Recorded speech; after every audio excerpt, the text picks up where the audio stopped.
नमस्कार, स्वागत है आपका ट्रांसफॉर्मेशन टॉक्स विद दीपक बजाज के अगले एपिसोड में। और आज मैं बेहद उत्साहित हूँ इस खास एपिसोड के लिए, क्योंकि आज हम आपके साथ जिस विषय पे बात करने वाले हैं, आज तक हमने हमारे चैनल पर इस विषय पे कभी बात नहीं की है।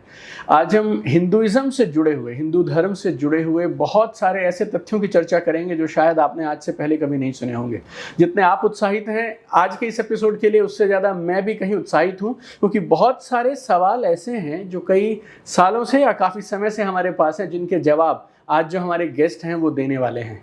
उन्होंने पर्सनली बहुत सारा अध्ययन किया, कई दशकों तक 4 किताबें लिख चुके हैं और चौथी किताब जो है वो जस्ट अभी रिलीज़ हुई है। और हमें बेहद खुशी है कि चौथी किताब की रिलीज़ के इस अवसर के दौरान, इस महीने के दौरान हमें सर का समय मिल गया। तो आइए मिलकर स्वागत करते हैं मेरे बहुत अच्छे दोस्त अक्षत गुप्ता जी का। बहुत बहुत धन्यवाद स्वागत है। वी आर रियली हैप्पी कि आपने आज हमें समय दिया, और हम सब की तरफ से ढेरों शुभकामनाएं आपकी नई किताब की रिलीज़ के लिए, कि ये दुनिया भर के कोने कोने तक पहुँचे और लोगों की मदद करे, लोगों को बहुत सारे सवालों के जवाब दे। बस ये किताब वाली बात के पहले आपने जो बोला वो सबके लिए डिट्टो। मैं भी बहुत उत्साहित हूँ and thank you so much कि आपने वक्त निकाल के हम लोग आमने सामने बैठ के पॉडकास्ट कर रहे हैं। So the feeling is mutual. Thank you so much. चलिए, जब हम हिंदुइज्म की बात करते हैं ना, कुछ लोग इसको बोल देते हैं माइथोलॉजी जी, कुछ लोग बोल देते हैं ये रिलीजन है, धर्म है जी। तो ये माइथोलॉजी और धर्म, इन दोनों में फर्क क्या होता है? तो अभी जो आपने लाइन बोला उसमें 2 शब्द हैं जिससे मैं परहेज करना चाहता हूँ। पहला हिंदुइज्म, जहाँ पे भी इज्म आता है ना, वो किसी ना किसी तरीके से, जैसे आप कम्युनिज्म बोलते हैं, टेररिज्म बोलते हैं, है ना, आप इस्लामिज्म नहीं बोलते हैं। तो हम हिंदुइज्म बोलना नहीं पसंद करते हैं, हम हिंदुत्व बोलते हैं। हिंदुइज्म मतलब ऑपरेसिव है और शायद ये समस्या भी है। तो इसीलिए जब जहाँ पे इस तरीके की बात आती है ना कि हम लोग हम रौद्र रूप ले लेते हैं और हम लोग इंटॉलरेंट हो रहे हैं, वो जो लोग बोलते हैं ना, वो उनके लिए हिंदुइज्म शब्द सही है, कि वो चाहते हैं कि हिंदू के साथ इज्म लगे, आईएसएम लगे। लेकिन ज्यादातर चीज जिसमें आईएसएम लगता है एट द एंड, वो सब जो होता है ना वो ऑपरेसिव होता है, वो इक्वालिटी की बात नहीं होती उनमें। तो हम हिंदुत्व बोलना पसंद करते हैं। दूसरा आपका सवाल था कि भाई माइथोलॉजी है या धर्म है। तो आपका नाम दीपक बजाज है, मेरा नाम अक्षत गुप्ता है, और हम दोनों हिंदू हैं। इस पे कोई संशय दो रहा है तो है नहीं कि हम हैं हिंदू। तो और हम सामने बैठे हैं, हार्ड मास के लोग हैं, तो हम सत्य हैं, है ना? Yes. If you can touch me, if you can see me, then you have to believe that I exist. Yes. So when I am existing and I am a Hindu, then I am there. तो मेरा ये मानना है कि जब आप किसी चीज को मिथ्या मान लेते हैं, तो मिथ और मिथ्या से माइथोलॉजी शब्द बनता है, और मिथ्स का मतलब ये होता है कल्पना, जिसमें सत्यता की या तो कमी हो या फिर उसमें सत्यता हो ही ना, तो वो माइथोलॉजी है ना? और जब आप किसी चीज को सत्य मानते हैं तो फिर वो सत्योलॉजी हो जाता है। ठीक, तो जैसे आप और मैं बैठे हैं और हम सच में हैं, है ना, तो हमको कोई मिथ्या नहीं बोल सकता, हमको सत्य बोलना पड़ेगा। तो अगर मैं और आप हिंदू हैं और हम लोग, I am a proud Hindu and I am sure you also are, तो फिर हम लोगों को इस बात पे कोई परहेज नहीं होना चाहिए कि हम, और माइथोलॉजी शब्द हम लोगों ने अपने ग्रंथों को नहीं दिया है, राइट, है ना, वो ब्रिटिशर्स ने दिया है। नहीं तो जब तक ब्रिटिशर्स ने हमारे नए जनरेशन को ये नहीं, हिंदू माइथोलॉजी, आपने कभी मुस्लिम माइथोलॉजी सुना, क्रिश्चियन माइथोलॉजी, सिख माइथोलॉजी नहीं सुना, आपने सिर्फ हिंदू माइथोलॉजी सुना। यस। उसका एक डीप कारण ये भी है दीपक भाई, कि जब ये लोग नए नए हमारे देश में आए थे ना, कुछ 100 साल पहले, तो इनको दिखा कि यार जिस उम्र में हमारे घर का बच्चा, हमारे देश का बच्चा A for apple, B for ball, C for cat, D for dog सीखता है, उसी उम्र के यहाँ के बच्चे पूरा पूरा श्लोक बोलते हैं और अर्थात के बाद श्लोक का मतलब भी बताते हैं, है ना?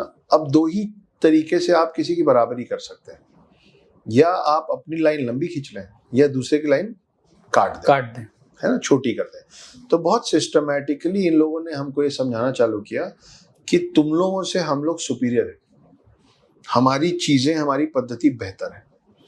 और हम लोग इन लोगों को देख के मस्पराए। आज भी हम लोग, अपन तो दिल्ली बॉम्बे में रहते हैं तो अब हमारे लिए नॉर्मल हो गया। आप किसी छोटे शहर में जाइए और अगर उस छोटे शहर में कोई फॉरेनर घुस गया ना तो पूरा शहर मेस्मराइज रहता है। एकदम सही बात है ना। हमको समझ में नहीं आता है, हम अपने लोगों के बीच में भले अच्छी इंग्लिश बोल रहे हो, लेकिन जब वो आएंगे ना तो हम नर्वस होने लग जाते हैं।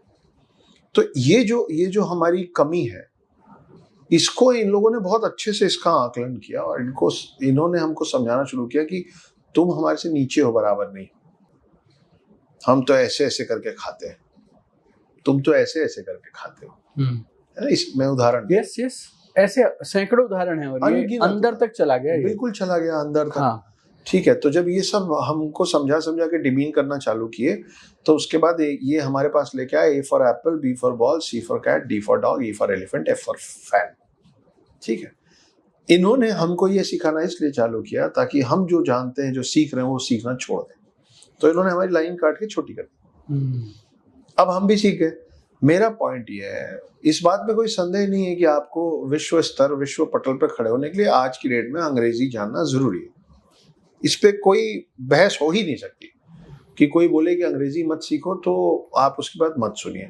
लेकिन ये कहाँ लिखा है कि अंग्रेजी सीखने के लिए A for apple, B for ball, ABCD सीखने के लिए एप्पल, बॉल, कैट और डॉग क्यों सीख रहे हैं आप? आपके बच्चे की समझ तो उससे तेज है ना।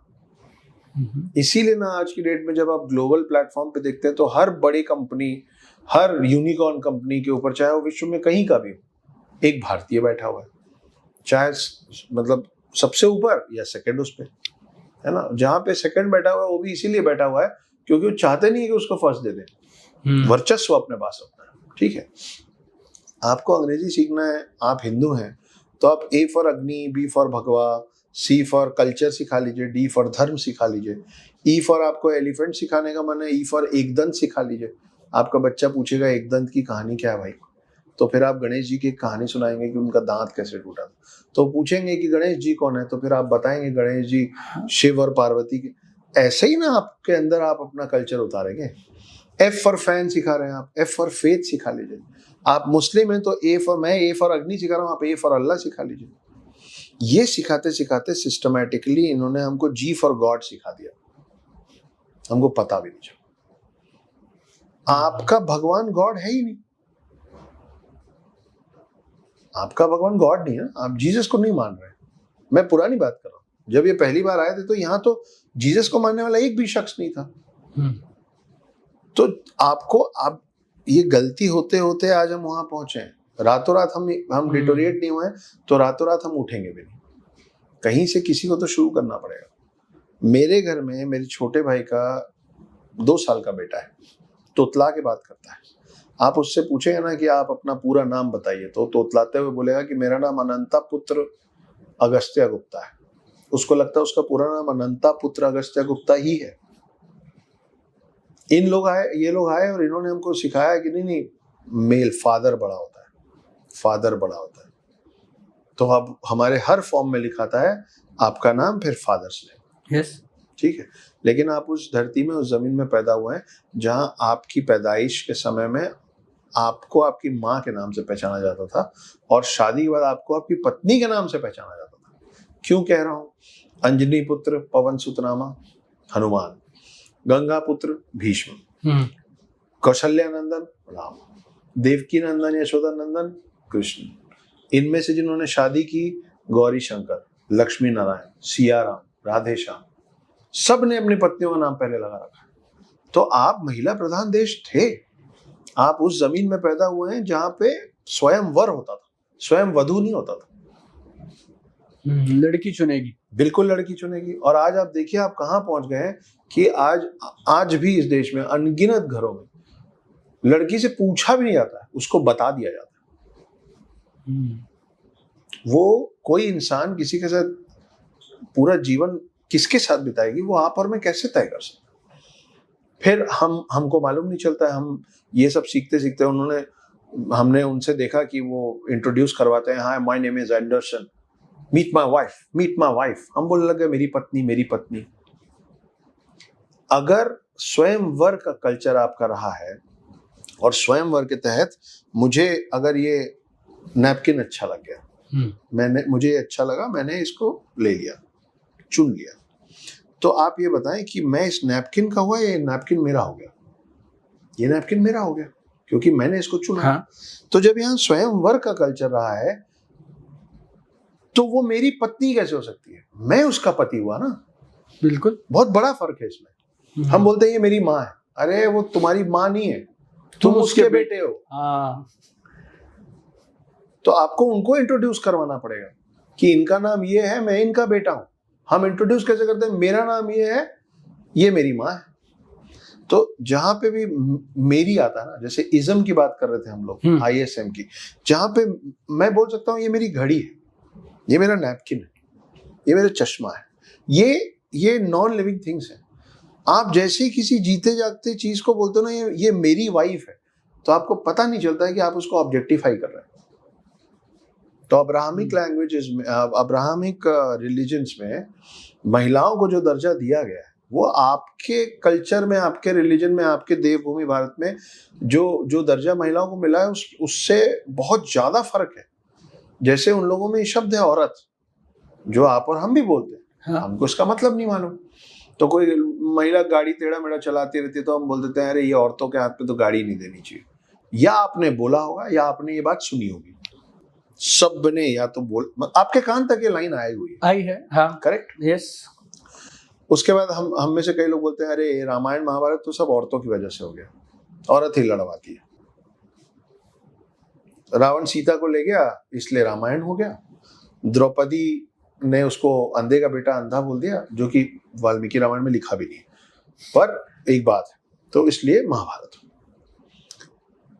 औरत शब्द का मतलब दीपक भाई अगर आप गूगल करके देख लेंगे, और मैं आपकी तरफ इसलिए बोल रहा हूँ कि गूगल करके आप देख लेंगे ताकि आपके दर्शक गूगल करके देखें, बिल्कुल आपको नफरत हो जाएगी इस शब्द से। और आपके आसपास कोई भी अगर औरत शब्द का इस्तेमाल किसी महिला के लिए करेगा ना, तो आप उसको समझाना भी नहीं चाहेंगे, आपको अंदर से गुस्सा आएगा, आप ऑफेंड हो जाएंगे। इतना खराब मतलब होता है औरत का। तो उन लोगों ने उनकी भाषा में, अब औरत शब्द मेरा तो है नहीं, औरत शब्द कहीं से आया, हमने उसको अपना लिया। क्यों अपना लिया? क्योंकि अचानक हमारे आसपास वाले सब वही शब्द बोल रहे थे, तो हम भी बोलने लग गए, है ना। तो वो जो औरत शब्द है ना, उसका मतलब होता है reproductive organ of a female, that's all. आप सोचिए कि कितनी क्षीण सोच है कि आप एक पूरे शरीर को उसके एक शारीरिक हिस्से से उसकी पहचान बता रहे हैं खुलेआम, लेकिन आपने अपने आप को संभाल के रखा हुआ। आप अपने आप को लिंग से नहीं पुकारते हैं खुद के, हैं? आप पुरुष हैं, आप मर्द हैं, आप जेंटलमैन हैं, लेकिन वो कौन है? औरत। हमको पता तक नहीं कि हम किस तरीके के शब्दों का इस्तेमाल कर रहे हैं, और महिलाओं को भी नहीं पता है। तो ये ना बहुत सिस्टमैटिकली धीरे धीरे बिगाड़ के, आपको एस फॉर स्नेक सिखाना है, आप एस फॉर शेषनाग सिखाइए।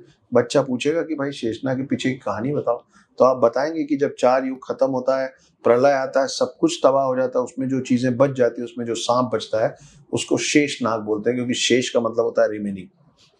तो the snake that is remaining is Sheshnag, इसीलिए वो विष्णु जी के साथ है ना। तो आप शब्दों का चयन से, एप्पल तो सीख जाऊंगा ना मैं, मेरे घर का बच्चा एप्पल इसलिए सीख जाएगा क्योंकि मेरे घर का बच्चा उन कंट्रीज के दिमाग से बेहतर, वो हमारे डीएनए में, मैं उनकी गलती नहीं निकाल रहा हूँ, हम शुरू से हमारे डीएनए में एजुकेशन बेटर तरीके से फॉर्मेटेड है। तो ये है इज्म और ये है माइथोलॉजी। तो जिस तरह से सिस्टमैटिकली ये आया है जी, और अब ये यहाँ की हवा पानी जैसा का हिस्सा बन गया, जैसे हमें पता भी नहीं चलता है कि ये हो रहा है, राइट। तो अब ये निकलेगा कैसे, उसके बारे में आपने कुछ सोचा हो, या आपके हिसाब से क्या ऐसा काम हो जो हम वापस वहां पहुंच जाएं जहां से हम आए थे, या उससे भी और बेहतर स्थान के लिए प्रयास करें? हम लोगों ने अलग अलग तरीके से सुना हुआ है कि बदलाव अपने ही खुद से और अपने ही घर से शुरू होता है। हाँ। तो कम से कम मैंने अपने घर में और खुद में ये बदलाव कर लिया है। जैसे आपने मेरा परिचय दे दिया, पर अगर आप मुझसे ये पूछ लेते कि अक्षत आप अपना परिचय दीजिए, तो मेरा परिचय कैमरे पे, ऑफ दी कैमरा, स्टेज पे, क्योंकि मैं बहुत सारे टॉक शोज कर रहा हूँ कॉलेजेस के लिए, स्कूल्स के लिए, सभी जगह, कॉर्पोरेट्स के लिए। तो वहाँ पे जब मेरे हाथ में माइक आता है अपने आप को इंट्रोड्यूस करने के लिए, तो मेरा इंट्रोडक्शन होता है कि hi, my name is Urmila पुत्र Akshat Gupta, I am a full time house husband, part time author, screen writer, poet and lyricist. तो मेरा काम बाद में आता है, मेरा नाम बाद में आता है, पहले माता का नाम आता है और फिर पत्नी को एक जो भी देना है अपने शब्दों में, वो मैं देने के बाद फिर अपनी बात शुरू करता हूँ पहला। और वो चीज, ये तो हो गया खुद में बदलाव। फिर जो आपको अपने घर में बदलाव करने, आपके घर से बदलाव शुरू करने की बात करनी है, तो मैंने जो अगस्त्य गुप्ता के बारे में बताया, मेरे छोटे भाई के सुपुत्र, उनसे आप जब एबीसीडी पूछेंगे तो वो आपको वो वाली एबीसीडी सुनाएंगे जो मैं आपको सुना रहा था, पूरा आखिरी तक, है ना। तो उनके लिए पी फॉर पैरेट नहीं है, उनके लिए पी फॉर परशुराम। तो हमने वो चीज कर रखी है। तो अब वहां से शुरू हुआ है। शायद कुछ गुरुकुल जैसी जगह अगर इस तरीके की मेरी कुछ बातें सुन लें और उनको लगे तो बदलाव, वही मैं बोल रहा हूँ कि रातों रात बिगड़ा नहीं है तो रातों रात सुधरेगा। बिल्कुल सही बात है। पर निरंतर प्रयास करना पड़ेगा। और मैं अकेला नहीं हूँ, मेरे जैसे बहुत सारे लोग हैं जो इस तरीके की अलग अलग बहुत सारी अच्छी चीजें या तो दे रहे हैं या तो बुरी चीजें निकाल रहे हैं। कोई वजह भी आपको समझ आती है क्या हमारे कल्चर में या हमारे लाइफस्टाइल में, जिसकी वजह से ये अब इतना अंदर चला गया हमारी आजकल की जीवन शैली में, या फिर आप चाहें तो इसे कलयुग या द्वापर युग या इस युग की कोई समस्या मान के बता सकते हैं? नहीं, जीवन शैली में इसलिए चला गया क्योंकि हम बहुत ज्यादा सहनशील लोग हैं, हम सबको गले लगाना पसंद करते हैं। इसमें गलती कुछ नहीं है, लेकिन आपको समझना पड़ेगा ना कि हर कोई एक जैसा नहीं होता है। तो हम जज नहीं करते थे पहले, अब तो हम सबसे पहले अपनों को जज करते हैं, लेकिन पहले कोई किसी को जज नहीं करता था। राइट। और क्योंकि जज नहीं करता था और सबको बराबर समान भाव से देखा जाता था, जो आज भी हमारे कल्चर में सिखाया जा रहा है। और आज भी कईयों की कोशिश है कि समान भाव से देखो, सब बराबर हैं, सबको बराबर सम्मान दिया जाए। लेकिन आप सम्मान उसको देते हैं जो आपको सम्मान वापस पलट के दे, और जो सम्मान के लायक हो शायद। बिल्कुल। तो इसीलिए, क्योंकि हम सम्मान देते थे हर रिलीजन को, इसीलिए पूरी दुनिया में जो पहला मस्जिद बना है वो आपके भारत देश में बना है। कोचीन में राजा दाहिर होते थे, हिंदू राजा थे। उन्होंने उनके पास कुछ लोग आए थे और उनके रिक्वेस्ट पे उनको जमीन अलॉट की गई थी, तब जाके पहला मस्जिद, भारत का पहला मस्जिद नहीं, विश्व का पहला मस्जिद आपके हिंदू देश में बना था। कैसे बन गया? आपने बनाने दिया।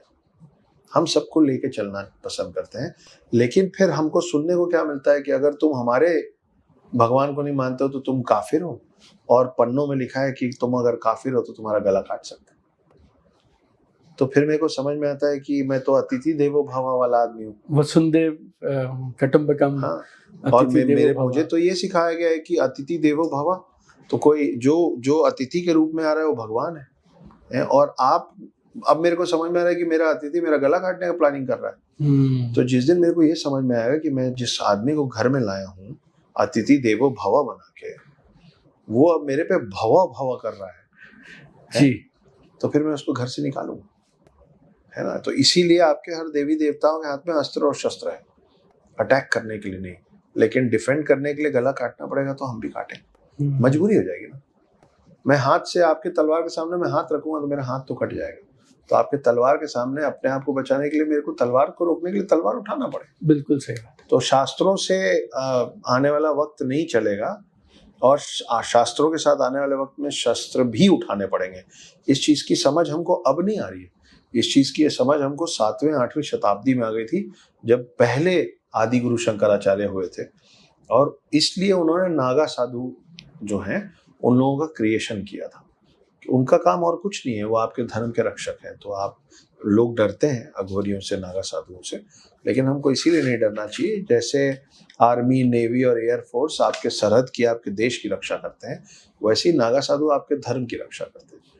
तो उनको बनाया इसलिए गया था, उनके हाथ में अस्त्र शस्त्र दिया ही इसलिए गया था। तो आप जैसे हमसे मिलेंगे, हमारी मजबूरी है, हम आपसे उसी तरीके से मिलेंगे। आप नागा साधुस के बारे में बहुत बात करते हैं जी, जैसे, तो उनके लाइफस्टाइल के बारे में, और वो किस तरह से बाकियों से अलग हैं, और उन्हें क्यों बनाया गया, इस बारे में थोड़ा और प्रकाश आप डाल सकते हैं? जी बिल्कुल। जैसा कि मैंने आपको बताया, आदिगुरु शंकराचार्य ने इन लोगों का सृजन किया था, इन लोगों को क्रिएट किया था पहली बार, और ये सब कुछ छोड़ छाड़ के, मतलब सारे रिश्ते नाते सब छोड़ के ये नागा साधु बनते हैं। कैसे बनते हैं? मान लीजिए कि आज की डेट में अभी भी होते हैं नागा साधु? 4 लाख से ज्यादा नागा साधु हैं आपके देश में। आपके धर्म की रक्षा के लिए आज भी 4 लाख लोगों की आर्मी है, जिसका और कोई काम नहीं। सैनिक का काम क्या है? रक्षा करना, लड़ना। नागा साधु का काम सिर्फ आपके धर्म की रक्षा करना। हम तो पूजा बीच में कर, तो मतलब आज कर लिए, हम हनुमान जी को मानते हैं तो हमने एक दिन कर लिया, कोई सोमवार, और शिव जी को मानता है तो सोमवार को कर लिया, वो हमारी दिनचर्या का हिस्सा है ना।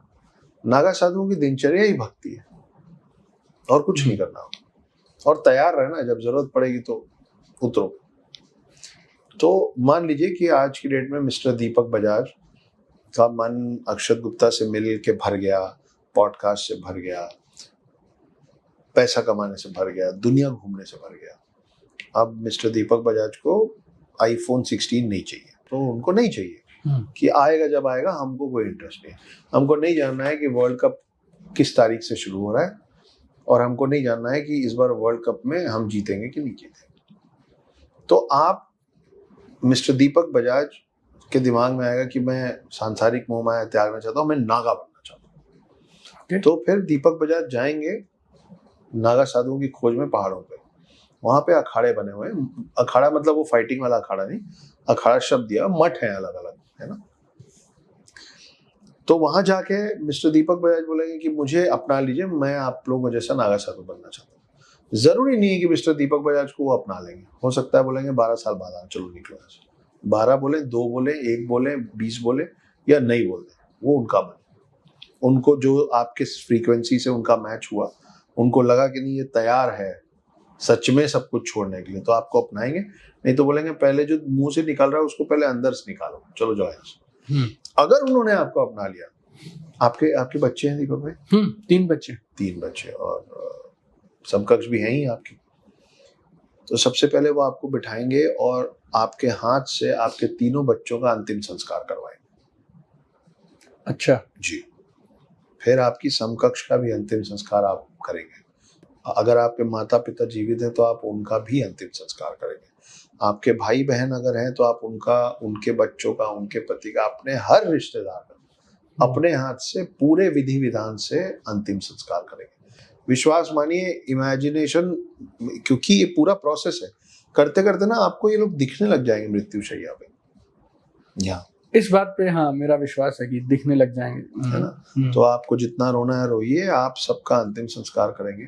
जब आप सारे सांसारिक रिश्तों से मुक्त हो जाएंगे और आपको लगेगा अब मैं नागा साधु बनने को तैयार हूँ, तब आपको याद दिलाया जाएगा कि तुम्हारा मोह तुम्हारे खुद से भी तो है, अपना अंतिम संस्कार करो। तो फिर दीपक बजाज बैठ के अपना अंतिम संस्कार करेंगे। उसके बाद उस दिन से आपका नाम दीपक बजाज, इसीलिए मैं बार बार मिस्टर दीपक बजाज बोल रहा हूँ, क्योंकि जैसे ही आप अपना अंतिम संस्कार करेंगे तो आपको एक नया नाम दे दिया जाएगा। उसके बाद आप इस दुनिया में दीपक बजाज के नाम से नहीं जाने जाएंगे, आपका पूरा एग्जिस्टेंस खत्म है। उस दिन वो मठ, उस मठ का मठाधीश या आपके जो भी सीनियर नागा साधु हैं उनमें से कोई आगे आएगा और आपको एक नया नाम दे देगा। अब आप इस नाम से जाने जाते हैं। साथ में आपको एक त्रिशूल दिया जाएगा या तलवार दी जाएगी, आपको एक रुद्राक्ष की माला दी जाएगी, आपको एक चटाई दी जाएगी बिछाने के लिए, और आपको एक भगवा या सूती सफेद रंग का कपड़ा दिया जाएगा। आपका चयन है कि आप उनमें से कोई एक रंग चुन लें, और आपका ये भी चयन है कि आप कपड़ा ना लें। अगर आप कपड़ा नागा साधुओं को मतलब ये नहीं होता है कि सारे के सारे नग्न अवस्था पे घूम रहे। नागा साधुओं को एक कपड़ा अपने साथ रखना, उसको उड़ना अलाउड है, उसमें सिलाई नहीं होती, वो एक पीस होता है ना। सिलाई और डिजाइन वो सब कुछ नहीं, और एक ही कलर होता है। बाय द वे, नागा सिर्फ साधु नहीं होता है, साध्वी भी होती है, और उनको भी ये सब कुछ करना पड़ता है जो मैंने अभी आपको बताया। तो वहां से एक नागा साधु तैयार होता है। फिर इनके अंदर बड़ी सारी हायरार्कीज हैं, आखिरी में मठाधीश बनते तक। तो आप जितने पुराने होते जाते हैं और जितने ज्यादा समर्पित हैं अपने धर्म और अपने गिवन एजेंडास के प्रति, उतने आप इसमें आगे बढ़ते हैं। और वो किस काम में सारा दिन भक्ति में संलग्न रहते हैं। तपस्या, मेडिटेशन, तपस्या। और एक नागा साधु को हर दिन 7 घरों से भिक्षा मांगना अलाउड है। अगर 7 घरों से जो भी मिल गया, आप अगर उन 7 घरों में वो किसी पंजाबी या मुस्लिम के घर गए और उस दिन किसी फीस्ट के तहत वहां पे कोई नॉनवेज बना है, आप उनके भिक्षा में आप उनको जो देंगे वो उसको खा लेंगे। ओके। लेकिन अगर 7 घरों में उनको कुछ नहीं दिया गया तो उस दिन फिर वो 8वें घर पे मांग नहीं सकते, फिर वो भूखे सोएंगे। तो उनका थॉट ही पूरा ये कि हम लोग क्या करते हैं, हमको शॉपिंग में जाना है, इस कलर के कपड़े पहनने हैं, गर्मी आ गया है ब्लैक नहीं पहनना है ना, और ठंड आ गया छाता खरीदना है। हम रोज का इतना सारा वक्त डालते हैं कि सुबह के नाश्ते में बैठते हैं तब डिसाइड होने लग जाता है कि लंच में क्या खाएंगे, है ना, रात को मुझे ये खाना है, ये पीना है। अब 2 लोग डिसाइड करें क्या खाना है और 2 लोगों का और समय जाएगा उसको पूरे दिन तैयार करने। बिल्कुल, है ना, ये सब चीज से वो लोग छुट्टी पा चुके हैं। तो ये पूरा टाइम कहाँ जाएगा उनका, सिर्फ भक्ति में। इसीलिए ज्यादातर पहाड़ों में पाए जाते हैं, बर्फ में पाए जाते हैं, क्योंकि जब आप तपस्या करते हैं तो आपके बॉडी से जो एनर्जी रिलीज होती है उसकी तासीर गर्म होती है, इट्स हीटेड, है ना। इसीलिए आप ज्यादातर इनको गुस्से में देखेंगे। और जो जिस लेवल से इनके शरीर से एनर्जी बाहर आती होती है, इसलिए ये पसंद करते हैं ठंडी जगहों में। तो ऐसा कुछ होता है। आपका कभी पर्सनल भी जी मैं मिला हुआ? हाँ, मैं एक बार नहीं, मैं कई बार अलग अलग नागा साधुओं से भी मिला हूँ, अघोरियों से भी मिला हूँ। और वो एक्सेसिबल हैं, वो चाहते सकते हैं नहीं, वो पसंद नहीं करते हैं, वो इनकरेज नहीं करते हैं कि आप आए। क्या है ना, हमारे हाथ में हमेशा आजकल मोबाइल होता है। अभी आप भी कहीं जाते होंगे, हम भी जाते हैं एयरपोर्ट्स में, तो कोई ऐसा मिलता है जो हमको पसंद करता है तो सबसे पहले वो क्या चाहता है, सेल्फी हो जाए, एक सेल्फी हो जाए, है ना। इस तरीके की हरकतों से, क्योंकि हम उनके थॉट प्रोसेस के लोग नहीं है, तो हम हाँ हूँ करते हुए पहुंच जाते हैं, है ना। और फिर आप विश्वास मानिए, थोड़ा कोई नागा साधु या कोई अगुरु आपको थोड़ी सी छूट देगा तो उसको पता भी नहीं चलेगा, आप कब ऐसे कंधे पे हाथ रख के सेल्फी खींचने लग जाएगा। तो ये सब चीजें उन लोग पसंद नहीं करते हैं, इससे दूर रहना चाहते हैं। इसीलिए वो ज्यादातर अपना जो चेहरा होता है वो आशीर्वाद वाला चेहरा ना दिखाते हुए, वो भी चेहरा उन्हीं का है, पर वो ना दिखाते हुए आपको वो चेहरा दिखाते हैं जिससे आप थोड़ा भयभीत रहें। और भय जहां आता है ना, वहां पे आप अपने आप को सेफगार्ड करने के लिए दूरी बनाते हैं। इसीलिए आप शेर के पास नहीं जाते हैं। आपको जिस भी चीज से डर, आप अंधेरे में नहीं जाते हैं, तो आपको जिस चीज से डर लगता है उस चीज से आप दूरी बनाते हैं। वो उनको आता है, तो वो जानबूझ के अपना वो वाला चेहरा आपके सामने रखते हैं जिसपे डर लगे, ताकि आप उनसे दूर रहें। उनको नहीं पसंद आप। और उन्हें जो ये त्रिशूल दिया जाता है या तलवार दी जाती है जी, इसका क्या पर्पस है?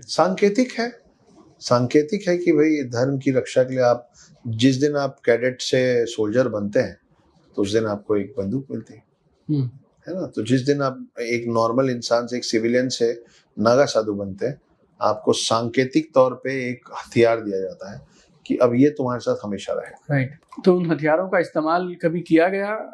हाँ बिल्कुल किया गया। हाल में या नहीं, हाल में तो नहीं, पर बड़ी सारी कहानियां, जिसमें से एक कहानी, एक हिस्ट्री, एक इतिहास को उठा के मैंने एक किताब लिखी जिसका नाम था नागा वॉरियर्स। तो हमारे देश में बहुत प्यारा सा एक शहर है जिसका नाम गोकुल है, कृष्ण जी की नगरी कहते हैं।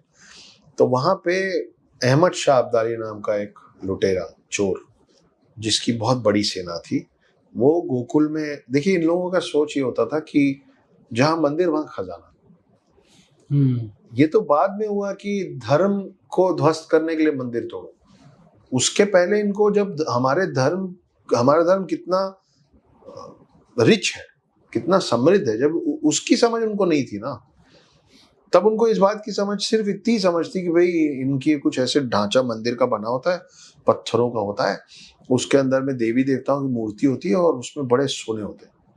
हमारे देवी देवता मुकुट पहने हुए हैं, आभूषण पहने हुए हैं, मोटे मोटे कड़े पहने हुए हैं, यहाँ बाजूबंद है, वहाँ कंगन है ना, बिछिया है, सब जो हम पहना पाते थे। तो और दान पेटी में पैसा बहुत चढ़ता था। तो पहले पैसा कहाँ होता था? पहले तो gold coins, silver coins, copper coins, है ना, जो जितना अमीर है उतना चढ़ावा दे देता था। तो चढ़ाई में क्या आता था? आभूषण, ज्वेलरी, और वो सब दान पेटी। आज कैसा रहता है दान पेटी के, आप यहाँ से डाले यहाँ खत्म, यहाँ से इतना ही गिरता है ना नोट। पहले का दान पेटी परमानेंट बना होता था और वो ऐसा होता था कि जब आप छोड़ते थे ना तो नीचे तहखाने में जाते। ओ कई मंदिरों में आज भी तहखाने, तो वो सालों साल उसमें डलता रहता था, तहखाने खुलते नहीं थे क्योंकि वो उस समय के पंडितों को कुछ चाहिए नहीं होता था। ये तो आपकी श्रद्धा भक्ति है, मेरा भगवान थोड़ी ना मांग रहा है कि सुनो मेरे को आज फलाना नेकलेस पहनने का मन है, राइट, प्लीज दे दो। ये तो आपकी श्रद्धा भक्ति की। और फिर जब वो खुलता था, वो किस समय खुलता था? जब कोई उस राज्य में कोई बहुत बड़ी आपदा आ गई, विपदा आ गई, बाढ़ आ गया, सूखा पड़ गया, 2 साल बारिश नहीं हुई, तो अब कैसे करें कैसे करें। तो जिस राज्य में सब सही चल रहा है और ऐसे समय या युद्ध हो गया, आपके ऊपर आक्रमण हो गया, तो उस समय आपको हथियार चाहिए, आपको सोल्जर्स चाहिए, आप सब तरफ से अपने सारे किले के दरवाजे बंद करने वाले हो, आपको मालूम है शायद साल भर में युद्ध करूंगा, तो साल भर का आपको अनाज भंडार चाहिए। ऐसे समय में मंदिर काम आते थे कि वहां से निकालो दूसरे राज्यों से जो चीजें चाहिए, लोग घोड़े लेने, हाथी लेने, तोप लेनी है ना। तो जब तक कोई विपदा आपदा नहीं आती थी तब तक मंदिरों का खजाना बस भरता चला जाता था। ये इन लोगों को मालूम था। तो इनको ये समझ में आता था कि जहां जितने ज्यादा मंदिर वहां उतना सारा पैसा, उतना खजाना। तो ये अहमद शाह अब्दाली पहुंचा था गोकुल में हमला करने। उस बेचारे को ये नहीं पता था कि वहां पे नागा साधुओं का एक जत्था आपसी सम्मेलन करने बैठा हुआ है और फिर उन नागा साधुओं ने जो विध्वंस मचाया था उसकी आर्मी के ऊपर, वो बहुत कम शब्दों में आपके इतिहास में डॉक्यूमेंटेड है।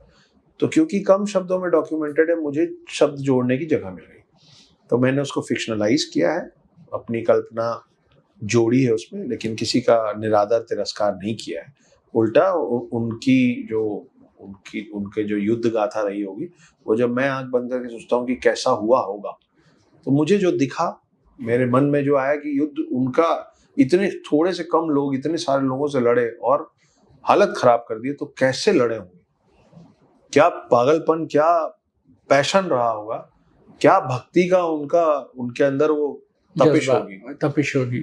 तो वो सब सोचते हुए मैंने ये कहानी लिखी द नागा वॉरियर, जो कि 2 पार्ट्स में है। पहला पार्ट रिलीज हो गया 27 को, अभी 27 मई को Amazon, फ्लिपकार्ट, सारे एयरपोर्ट्स, देश के हर अच्छे और बड़े बुक स्टोर्स में आपको नागा वॉरियर्स आज की डेट में मिल जाएगी। दूसरा पार्ट नवंबर या दिसंबर इसी साल में रिलीज कर दूंगा, क्योंकि मुझे इस बात से बड़ी परेशानी होती है कि किसी को भी इस बात का इंतजार करना पड़े कि कटप्पा ने बाहुबली को क्यों मारा। तो मैं कम से कम इंतजार करके नवंबर दिसंबर तक ये सेकंड पार्ट रिलीज कर दूँ। तो जो ये आपने नागा वॉरियर्स बोला है, वो नागा साधु ही हैं जिनको आपने साधुओं को ये शब्द दिया है वॉरियर्स? जी देखिए, नागा साधु होते हैं और मैंने वॉरियर्स इसलिए कहा है क्योंकि धर्म की रक्षा के लिए हथियार उठाने को तैयार होते हैं। तो जब मैं नागा साधुओं पे रिसर्च कर रहा था और जब मैं इस कहानी को पका रहा था, तो मुझे नागा साधुओं के बारे में एक बात समझ में आई, जिसको मैंने एक कविता के माध्यम से चंद लाइनों में लिखा है आपके।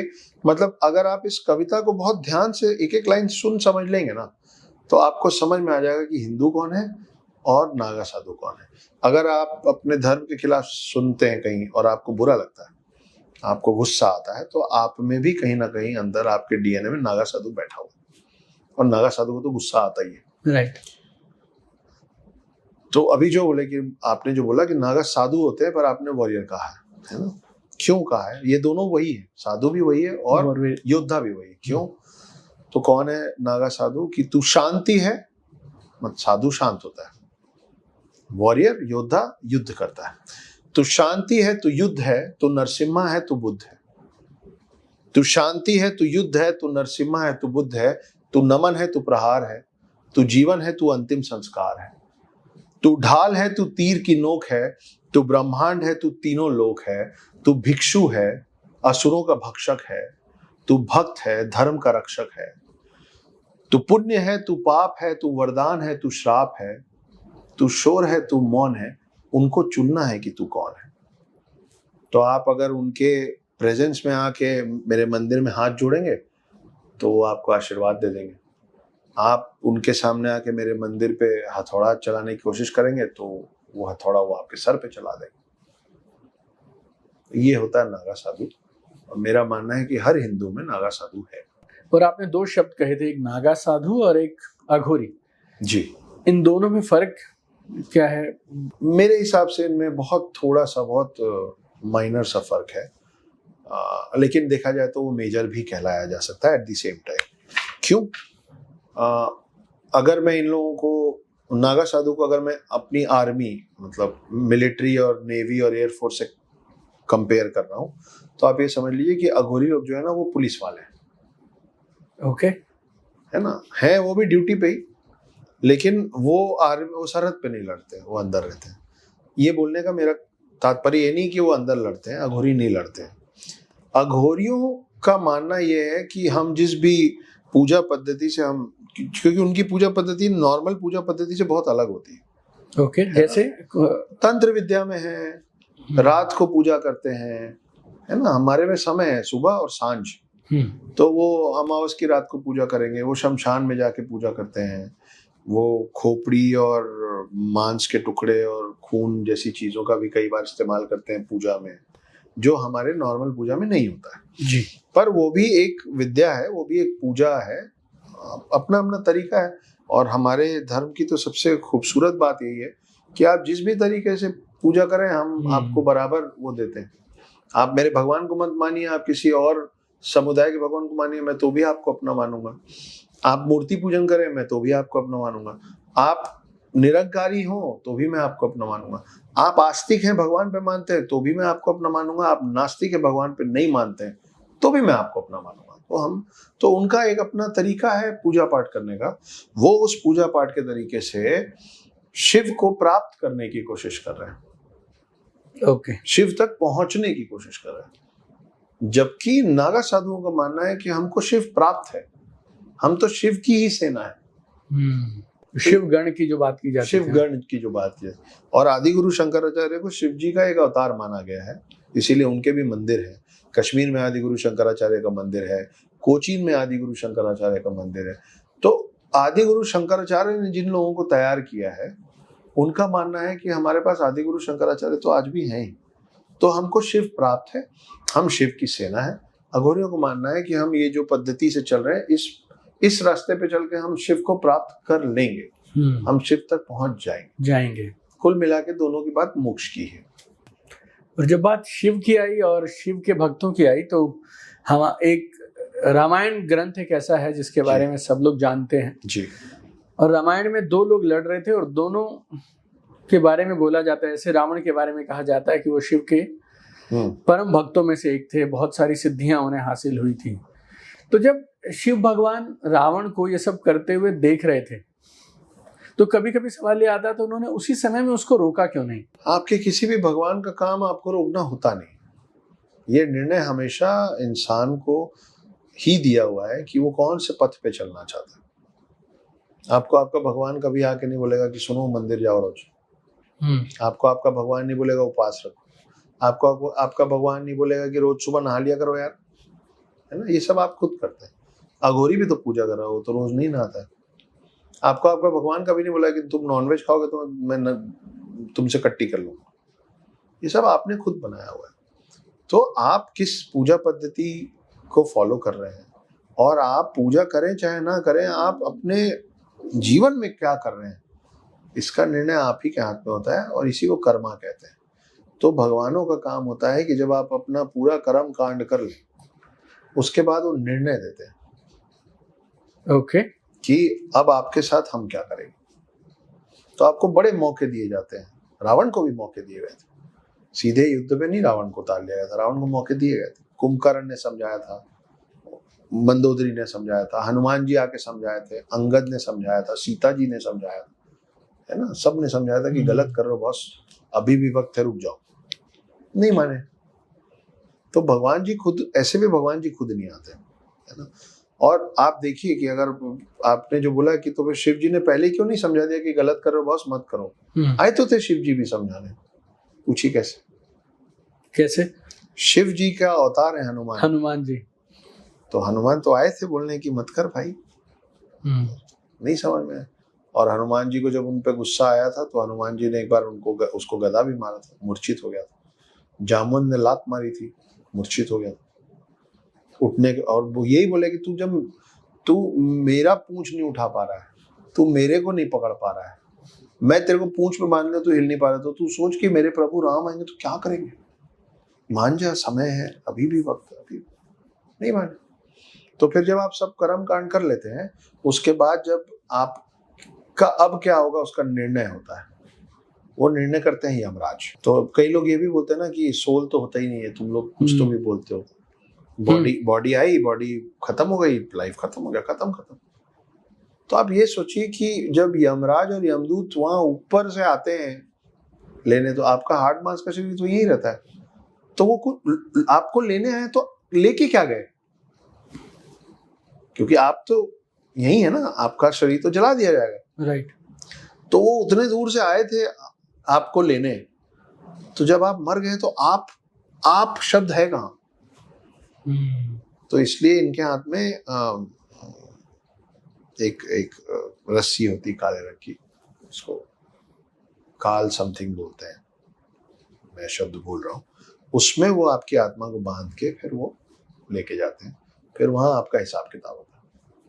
चित्रगुप्त हमने फिल्मों में देखा, हाँ, है ना, the biggest accountant of the world. Yes. फिर वो बताता है कि देखो ये इसने इतने सही काम किए, इतने बुरे काम किए।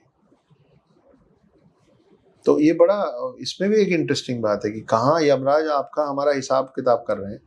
और एक मांडव, ऋषि मांडव थे, उन्होंने यमराज को श्राप दे दिया था कि तुमको भी जाना पड़ेगा जमीन में, तुम भी एक बार मरोगे, तुमको मालूम होना चाहिए कि तकलीफ क्या होती है, मृत्यु क्या होती है। तो महाभारत में जो राजा धृतराष्ट्र है, अंधे राजा, वो यमराज का अवतार है। अच्छा, महाभारत के जो धृतराष्ट्र हैं वो यमराज का अवतार है। वो श्राप के तले उनको आना पड़ा था, और तब वो जिस रूप में आए थे धृतराष्ट्र थे। यमराज की बहुत सारी पत्नियां मानी जाती हैं और यमराज के बहुत सारे बेटे माने जाते हैं, लेकिन उसमें जिस बेटे का सबसे ज्यादा जिक्र होता है उसका नाम आपको पता है क्या है? नहीं बताइए। धर्मराज युधिष्ठिर। धर्मराज युधिष्ठिर जो हैं वो अब यमराज के सुपुत्र हैं। जैसे सूर्य पुत्र कर्ण है, जैसे इंद्र पुत्र अर्जुन है, वैसे युधिष्ठिर जो है यमराज पुत्र है, धर्मराज युधिष्ठिर। तो एक ही समय में पिता पुत्र दोनों यही थे, बस वो पिता नहीं थे, वो बड़े पिता थे, बड़े पापा थे। तो ये तो बड़ी सारी इंटरेस्टिंग कहानियां। यमराज की एक बहन है, आप ही के शहर में रहती है। हाँ, क्या नाम? यमुना। यमुना नदी जो है वो यमराज की बहन है। यमुना नदी को यमराज, हम हमारे समय में, मतलब हमारी पुराणों में हर नदी को एक इंडिविजुअल, हाँ, जैसे गंगा एक महिला के रूप में थी जी, है ना, और इसीलिए गंगा पुत्र देवव्रत, गंगा पुत्र भीष्म है, उनका असली नाम देवव्रत था। तो वैसे यमुना भी एक चेहरे, एक चरित्र के साथ महिला के रूप में दिखाई गई है, और वो यमराज की बहन मानी गई। यमुना, यमराज, ये दोनों सूरज के, मतलब सूर्य पुत्र हैं, पुत्र और पुत्री है। शनि भी सूर्य पुत्र है, मतलब यमराज और शनि भाई है। हाँ, सच में, राइट। फिर अब सूर्य की बात चलिए, तो सूर्य, देखिए हम लोगों का जो पूरा कल्चर और जो पूरा पुराण और ग्रंथ रहा है ना, वो बहुत लॉजिकल, मतलब लॉजिक से बहुत क्लोज है। क्यों कह रहा हूं मैं? आप सूरज की बात चल रही है, आप ऐसे नेकेड आई से इतनी धूप में भी देख के बता सकते हैं कि ये जो धूप, जो किरण आ रही है उसमें 7 रंग?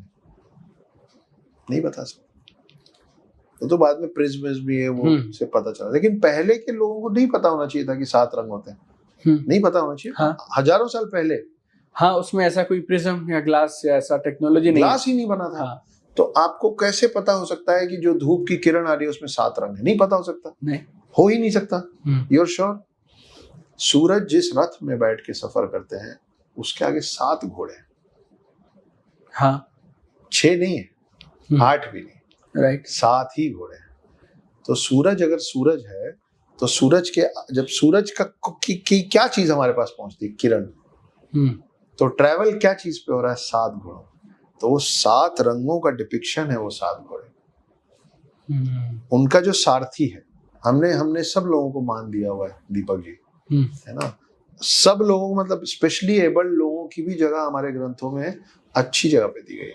सारथी, जैसे ही आप सुनते हैं सारथी, तो आपके दिमाग में सबसे पहले नाम किसका आता है? श्री कृष्ण, है ना। तो अगर कोई सारथी है तो आप उसको, उसका मान देंगे, उसको इज्जत देंगे, है ना। हम तो वो लोग हैं जो हम एक अनजान गाड़ी के ड्राइवर साहब से भी मिलते तो हम बोलते हैं और ड्राइवर साहब क्या नाम है आप, बिल्कुल सही बात। उसके पीछे भी साहब लगा के बात, करेक्ट। सूरज के जो पायलट हैं, सूरज के जो सारथी हैं, उनका नाम है अरुण। यस, अरुण, है ना। और अरुण भाई हैं गरुण के। गरुड़ के। गरुण कौन है? गरुण वाहन है विष्णु जी का। तो ये सब पूरा परिवार है भाई, सब एवरीबॉडी इज कनेक्टेड। हम इतने लॉजिकल लोग हैं कि हमको बोला जाता है तुम लोग कुछ तो भी उटपटांग हरकतें करते हो, तुम्हारा कोई लॉजिक नहीं। हम तो इतने लॉजिकल लोग हैं कि हमने जो शब्द बनाया भगवान, उसका भी फुल फॉर्म है, वो भी हमने सोच समझ के बनाया। हाँ। भगवान का फुल फॉर्म है भ से भूमि, ग से गगन, व से वायु, व में आ की मात्रा अग्नि और न से नीर मतलब पानी। तो जो भी इंसान इन पांचों चीजों को, भूमि, गगन, वायु, अग्नि और नीर को साध ले, जो सब उसके हिसाब से चले, वो हमारे लिए भगवान हो जाता है। तो आपके भगवान एक्चुअली तीन ही है, ब्रह्मा विष्णु महेश। बाकी ये जो है ना सूर्य, अग्नि, पवन, यही तो है ना। हाँ, भूमि, गगन, ये सब देवगण है। तो भगवान और देव में फर्क है। भगवान ये तीन है जिनके आदेश पे ये सारे देवगण चलते हैं। तो हम तो इतने लॉजिकल लोग हैं कि हमने उनका भी नाम दिया तो उसको भी साइंटिफिक लेवल पे लाके कि भाई the almighty is one who can control भूमि, गगन, वायु, नीर एंड अग्नि। कुछ लोग बोलते हैं भगवान एक हैं, और कहीं पे जो बात की जाती है कि तीन है भगवान, ब्रह्मा विष्णु महेश। तो क्या ये तीनों भी कहीं, इनको भी एक माना जाता है किसी जगह पर आकर? आप ये समझ लीजिए जैसे एक एटम कैसे बनता है, शायद मॉलिक्यूल्स, तीन चीजें, इलेक्ट्रॉन, प्रोटॉन और न्यूट्रॉन। तो इलेक्ट्रॉन, प्रोटॉन और न्यूट्रॉन मिलते हैं तो एटम बन जाता है। वैसे ही ब्रह्मा विष्णु महेश मिलते हैं तो शक्ति बनती है। क्रिएटर, डिस्ट्रॉयर और प्रिजर्वर मिलते हैं तो पृथ्वी बनती है। क्रिएटर, डिस्ट्रॉयर और preserver. Brahma is the creator, Vishnu is the preserver and Shiva is the destroyer. तो जब ये तीनों चीजें मिलती हैं, क्रिएटर, प्रिजर्वर और डिस्ट्रॉयर, तो नेचर बनता है, पृथ्वी बनती है।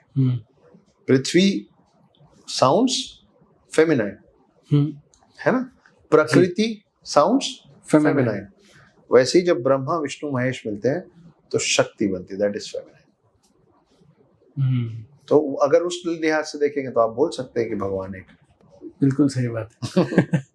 और भगवान राम विष्णु के अवतार माने, भगवान राम विष्णु के अवतार है।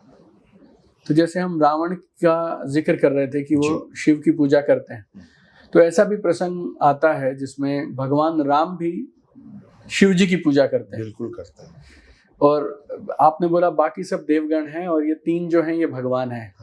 और तो इस हिसाब से अगर हम देखें तो फिर राम भी भगवान ही हुए कि वो विष्णु के अवतार हैं। बिल्कुल, इसीलिए तो उनकी पूजा होती है। भगवान राम बोला जाता है, भगवान राम बोला सूर्य नहीं बोला जाता है। सूर्य देव कहा जाता है। भगवान जल नहीं बोला जाता है, भगवान अग्नि, भगवान पवन नहीं बोला जाता है। पवन देव है, अग्नि देव है, जल देव है।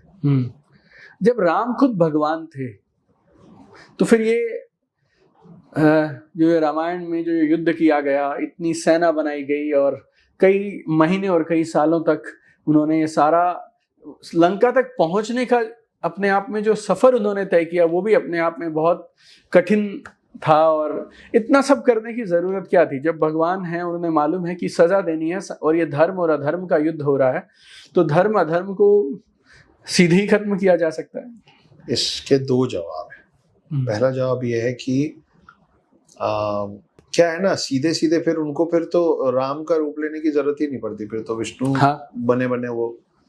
तो आपका जो ये एक शब्द है ना कि रामचरितमानस, तो राम जब रावण का वध कर रहे थे उस पूरे रास्ते में, सिर्फ उस रास्ते में, मतलब राम अपने पूरे जीवन शैली से और अपने जिस तरीके से वो अपना पूरा जीवन बिताए हैं, इसीलिए बोला जाता है कि वो मानस, मानस मतलब ह्यूमन, मानव, वो मानस जिसका चरित्र राम जैसा हो उसको हम राम मान लेंगे। राम चरित्र मानस, ठीक है। तो अगर रावण को सीधे मार लेते तो आज आपके पास एक आइडियल ह्यूमन बीइंग नहीं होता ना, जिसको आज भी हर पिता और हर माँ अपने बच्चे में ढूंढ रहा है। कि देखो यार, एक अच्छा इंसान मतलब this is the line that I want you to walk in, कि पिता ने एक वचन दिया, पिता का वचन निभाने के लिए वो अपनी समकक्ष को लेके प्रिंस होने के बावजूद भटकते रहे, वनवास में चले गए राज्याभिषेक से जस्ट पहले। और दशरथ बोल रहे थे कि ये तो मेरा वचन है, अगर वचन टूटेगा तो मेरे को पाप लगेगा, तुम क्यों ऐसा कर रहे हो? बोले नहीं, आप मेरे पिता हैं, आपका वचन निभाना मेरी जिम्मेदारी बनती है। तो हर पिता चाहता है कि मैं, मेरे मुंह से जो निकल जाए ना, मेरा बेटा उसको निभाए। तो राम के जैसा चरित्र बनाने के लिए राम को तो बनना पड़ेगा ना। तो वो अपने पूरे जीवन में ये समझा रहे हैं कि एक आइडियल सोसाइटी क्या होती है, एक आइडियल ह्यूमन बीइंग क्या होता है, एक आइडियल सन क्या होता है, एक आइडियल ब्रदर क्या होता है, ठीक है, एक आइडियल फादर क्या होता है, एक आइडियल किंग क्या होता है। ठीक, ये पहला जवाब है। दूसरा जवाब ये है कि जब रावण ब्रह्मा जी से ये वरदान मांगने गए थे तो वो बोले थे कि मेरे को कोई नहीं मार पाए, ये ना मार पाए, गंधर्व ना मार पाए, गण ना मार पाए, देव ना मार पाए, जानवर ना मार पाए, अस्त्र ना मार पाए, शस्त्र ना मार पाए, लेकिन उन्होंने मानव नहीं कहा। तो ब्रह्मा जी ने पूछा भी था कि तुमने सब कुछ काउंट कर लिया यार, तुमने मानव काउंट ही नहीं किया। तो मतलब इन हिज प्राइड रावण ने बोला था कि वो तुच्छ मानव मेरा क्या बिगाड़ लेंगे। अब आप समझिए कि उसके मुंह से निकला था कि मैं मानव को तो इसलिए काउंट नहीं कर रहा हूं क्योंकि मानव तुच्छ है। मेरा ऐसा मानना है, और ये मेरी अपनी थ्योरी है, मैं इस पे आपके लोग चाहें तो ट्रोल करें, और हम हिंदू भाई, हमको अलाउड है अपनी अपनी गणना करना। हाँ हाँ। मेरा ये मानना है कि अगर राम को ये पता होता कि वो विष्णु अवतार हैं तो फिर वो तुच्छ मानव नहीं होते, फिर तो स्पेशल मैन हो जाते। ठीक है, इसीलिए आप देखिए कि कृष्ण के बाल रूप में बड़ी सारी कहानियां। कृष्ण को बचपन में भी कोई राक्षसी मारने आते थे ना तो वो मुस्कुराते रहते थे, क्योंकि कृष्ण को शुरू से मालूम था कि मैं विष्णु अवतार हूं। आप रामायण और महाभारत उठा के देख लीजिएगा, उसमें ना आपको कृष्ण के चेहरे पे दिखेगा कि अरे तुम लोग टाइम वेस्ट कर रहे हो, तुम लोग मेरे को नहीं मार पाओगे, है ना। एक नटखट सी मुस्कान उन पे डाली गई। लेकिन आपको राम के बाल रूप में ऐसा कुछ नहीं दिखता, एक नॉर्मल उनका वो रहा है। ठीक है, तो ये शायद उस वरदान जो ब्रह्मा जी से रावण को मिला था उसको निभाने के तहत ये मजबूरी रही होगी कि विष्णु के अवतार राम को ये याद नहीं रह सकता कि वो विष्णु के अवतार है। उनको एक आम इंसान बनना पड़ेगा, क्योंकि अगर उनको मालूम रहेगा कि मैं तो भगवान हूं तो फिर वो इंसान होने के बावजूद तुच्छ नहीं होंगे। समझ रहे? तुच्छ मतलब मैं नीचे वाली बात नहीं कर रहा हूं, कि उसके रावण के हिसाब से कि भाई powerless, a normal human being can't kill me. मतलब मैं मानता ही नहीं कि तुम इस लायक हो या तुम्हारी क्षमता इतनी बड़ी है कि तुम मुझ तक पहुंच भी पाओ। हाँ, कि एक कॉमन मैन जिसमें कोई शक्ति ही नहीं है, जो एक आम इंसान है, वो मेरे को मार देगा, ये हो ही नहीं सकता। इसलिए विष्णु जी की भी मजबूरी रही होगी कि मेरा ये अवतार को आम बन के जाना पड़ेगा, खास बन के नहीं जा सकता। इसलिए तो हनुमान आए थे। क्योंकि आज की डेट में आप क्या बोलते हैं? आप बोलते हैं कि मतलब जब आपको कोई चीज के लिए परेशानी होती है तो आप राम को याद करते हैं, जब राम जी को परेशानी होती थी तो वो हनुमान को याद करते। अब देखिए कितनी खूबसूरत बात है कि राम जो कि विष्णु रूप है, वो हाथ जोड़ के पूजा किसकी करते थे? शिव की पूजा करते थे। ठीक है, लेकिन शिव अवतार हनुमान जो है वो अपने प्रभु किसको बोलते हैं? राम को। तो ये वही हमारे कल्चर में है ना। आप मेरे से बात कर रहे हैं, आप मेरे को अक्षत भाई बोल रहे हैं, मैं आपसे बात कर रहा हूँ, मैं आपको दीपक भाई बोल रहा हूँ। बड़े छोटे वाली बात ही नहीं है ना। राइट। हम ये बराबरी की चीज हमारे खून के अंदर घुस गया है कि सबको मान दो, ऐसा है। दो चीजों पे मैं सोच रहा हूँ कि आपने बहुत सारे अवतार गिना दिए मुझे कि हनुमान जी उनके अवतार थे, राम उनके अवतार थे, और हर अवतार ने अपना एक अहम भूमिका निभाई। बिल्कुल बिल्कुल। राइट। तो इस समय में भी तो किसी अवतार की जरूरत होगी, जो बिल्कुल होगी है। और जब हमने बातचीत शुरू भी की थी तो भी हमारी जो शक्तियां हैं, हमारी जो संस्कृति है, उसे एक सिस्टमेटिक तरीके से बदला गया, और हमारी अच्छी चीज़ों को हमें पता भी नहीं चलने दिया गया कि कब हमसे छीन ली गई। जो आपने लकीर वाली बात की, या तो आप अपनी बड़ी कर लें या दूसरे की काट दें। तो शायद ये भी अपने आप में किसी एक बुराई से कम नहीं है, मतलब किसी की क्षमता छीन ली गई और एक सिस्टमेटिक तरीके से ऐसे कर दिया गया। ये जो युग चल रहा है, तो इस युग में भी शायद किसी अवतार की ज़रूरत है। तो हम सिर्फ अवतारों के बारे में सुनते रहते हैं, तो अब क्या कोई अवतार नहीं लेगा या नहीं है ना? हाँ, आप कलयुग में हैं, कल की अवतार गाना बचा है, कल की आएंगे। पर मैं जब बोल रहा हूँ कल की आएंगे, तो मैं 21 जून को रिलीज होने वाली कल की फिल्म की बात कतई नहीं कर रहा हूँ। हाँ। वो असली में कल की आएंगे। हाँ। और आपके जो 7 आपके ग्रंथों में 7 चिरंजीवियों के बारे में लिखा हुआ है। चिरंजीवी मतलब होता है अमर, जो कभी मरेंगे ही नहीं। ठीक है, तो वो 7 चिरंजीवी कौन कौन है, इसको बहुत ज्यादा डिटेल और डिस्क्रिप्शन में मैंने अपनी पिछली किताब में, जिसका नाम द हिडन हिंदू है, उसमें लिखा है। और पूरी कहानी 7 चिरंजीवियों के आसपास है, 3 पार्ट्स में। तो वो 7 चिरंजीवी कौन है, उसमें सबसे पहला नाम जिनकी हम ऑलरेडी बात कर रहे हैं, हनुमान जी है ना। वो शिव अवतार है और एक चिरंजीवी है। फिर आते हैं परशुराम विष्णु अवतार है। मैं लाइन से नहीं गिना रहा, मैं आपको 7 नाम देता हूँ। अश्वत्थामा, आपको और आपके दर्शकों में शायद कई लोगों को ये नहीं पता होगा कि अश्वत्थामा भी शिव अवतार है। ये मुझे भी नहीं पता था। शिव जी के 19 अवतारों में से एक अवतार अश्वत्थामा खुद है, और उनको श्राप मिला है विष्णु अवतार कृष्ण से। ठीक है, तो अश्वत्थामा है। अश्वत्थामा के मामा थे कृपाचार्य, मतलब अश्वत्थामा के पिता द्रोणाचार्य की समकक्ष। मतलब अश्वत्थामा की माँ का नाम था कृपी, और कृपी के भाई का नाम था कृपाचार्य। तो ये चौथे हैं। 5वें हैं वेद व्यास, जिन्होंने महाभारत लिखी है। 6वें हैं राजा बलि, पर बाली सुग्रीव वाले नहीं। राजा बलि एक राक्षस था। राक्षस मतलब हमेशा बुरा नहीं होता है, बहुत अच्छे राक्षस भी रहे। तो एक अच्छा राक्षस था जिसका नाम राजा बलि था, जिसके लिए विष्णु जी को वामन अवतार लेना पड़ा था, शॉर्ट हाइट वाले। ठीक है, तो वो थे 6। और आखिरी है, अभी हम रावण की बात कर रहे थे, रावण का भाई विभीषण। हाँ, ये 7वें चिरंजीव। हाँ, उनको वरदान है, वो अमर है विभीषण। हाँ, ये यहाँ पे अच्छा हुआ विभीषण की बात में। आप ये बहुत गलत बात है। हम लोग क्या करते हैं ना, हम लोग सब लोग बोलते रहते हैं घर का भेदी लंका ढाए, घर का भेदी लंका ढाए। अरे वो विभीषण अपने घर का भेदी बन के लंका ढाया था तुम्हारे लिए, वो बेचारा तुम्हारे साइड है। तो अगर लंका वाले बोले ना घर का भेदी लंका ढाए, हमने इसको एक कटाक्ष बना रखा। हाँ, और हम कई बार नेगेटिवली किसी इंसान के लिए यूज कर लेते हैं ये बात। वही मैंने बोला, हमने टॉन्ट बना रखा है इसको। लेकिन वो विभीषण अपने सगे भाई और अपने राज्य के खिलाफ जाके आपके राम का साथ दिया था। तो लंका वाले उसको कर्स करें, कोसे तो चलेगा, आपको तो बहुत आदर स्वरूप उनको अपनाना चाहिए। उनका बहुत बड़ा योगदान था। जैसा कि हम बात कर रहे थे कि राम जी को उनकी वो विष्णु अवतार है, देर से बाद में पता चला, पहले नहीं पता था। इसी वजह से तो रावण को मार नहीं पा रहे थे। तो रावण की नाभि में तीर मारोगे तभी मरेगा, ये किसने बताया था?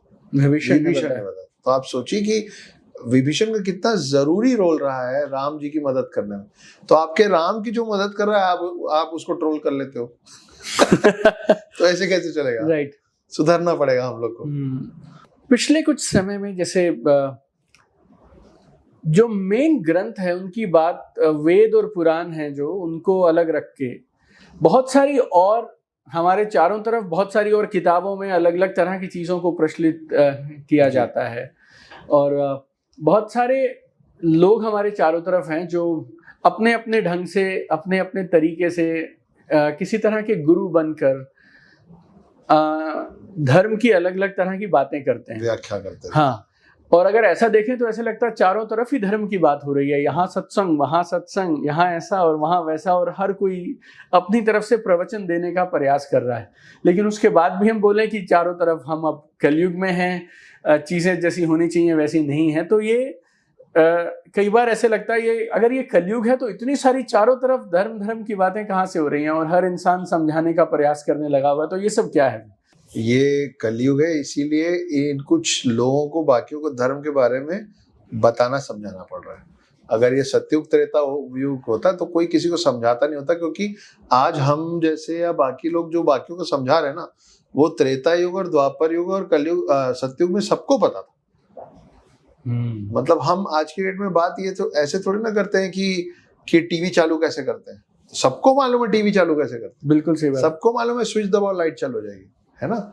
तो बताना वो चीजें पड़ती हैं जो लोग या तो भूल चुके हैं या कोई नई चीज आ जाए, बिल्कुल उसको सिखाना पड़ता है। तो ये भूल चुके वाली चीज है कि जो भी बाबा, हालांकि मैं कोई बाबा और स्पिरिचुअल गुरु नहीं हूँ, मैं तो एक लेखक हूँ और मेरी रुचि बहुत ज्यादा है इन चीजों में, राइट। इसलिए मैं थोड़ा बहुत बतिया लेता हूँ।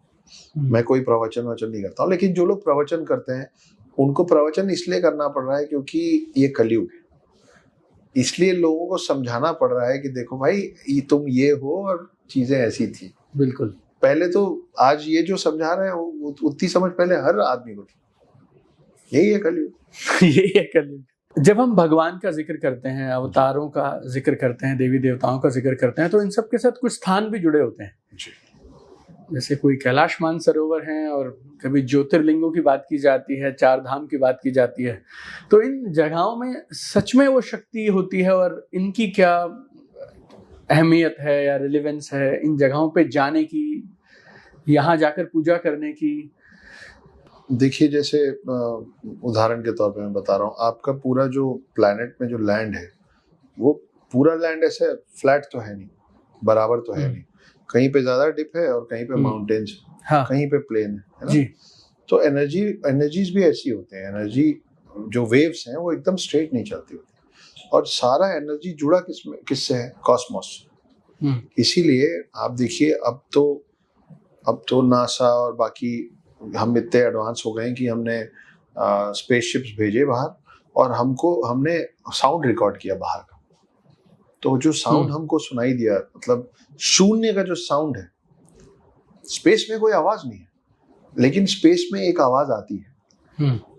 वो आवाज एक्चुअली ओम की है, ऐसा ओम नहीं है, लेकिन तो जब आप बोलते हैं लंबा सा ओम बोलते हैं तो आप कैसे बोलते हैं? ओम। ये जो मुंह चल रहा है ना, हाँ, वैसी आवाज है, और यहां से जो आवाज निकलती है ओ वाली, वो भी है मिक्स्ड। आप सोचिए, और आपको पता है हमारे ग्रंथों में सबसे पहले ओम शब्द किसने कहा था? ब्रह्मा ने कहा था। ब्रह्मा ने पहली बार ओम का उच्चारण किया था। और ब्रह्मा कौन है? ब्रह्मांड के रचयिता ब्रह्मा है। तो ब्रह्मा की जो आवाज, जो हम बोल रहे हैं कि ब्रह्मा के कंठ से जो आवाज निकली है वो ओम है, और ब्रह्मांड की आवाज जो है वो ओम है, और अब वो प्रूव हो रहा है कि हाँ वो आवाज है।